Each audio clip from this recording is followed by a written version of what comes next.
Seeking solutions to gun violence here in Memphis, Mayor Paul Young has a better idea of how to keep the city safe. He witnessed President Joe Biden and Vice President Kamala Harris sign an executive order aimed at combating emergency firearm threats and improving school-based active shooter drills. This order addresses rising concerns these days over those machine gun conversion devices and 3D printed firearms. Memphis Mayor Paul Young among the many mayors present for the signing of that executive order. ABC 24's Scott Mattis spoke with Mayor Young about this initiative and is live from City Hall. Scott, how did this come about?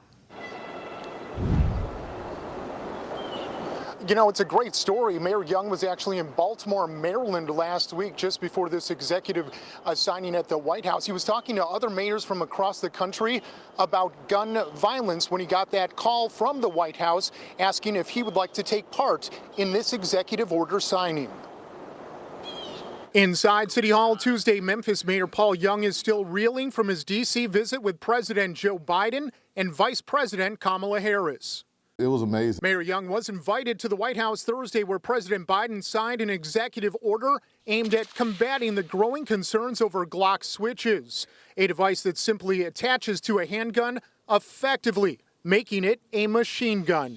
They become essentially weapons of mass destruction, and we've seen them used in incidents all across this city and all across this country. Mayor Young tells me with the ease of obtaining a Glock switch, the device has turned Memphis streets for criminals into a war zone. Anything that we can do to get more of those off the streets is going to be a great thing for our community. The signed executive order's purpose is to keep dangerous guns and switches off the streets and out of the hands of criminals by creating stiffer federal penalties for using them. And while that won't affect Memphis law, Young tells me every initiative to combat the growing crime is one step closer to a safer Memphis. We know that just banning Glock switches is not going to automatically make our community safer, but every small step helps to move us in the direction where we're saving lives. All right, back out here live at City Hall in downtown Memphis. Now, I can tell you Mayor Young was also having conversations with other mayors from across the country and other lawmakers.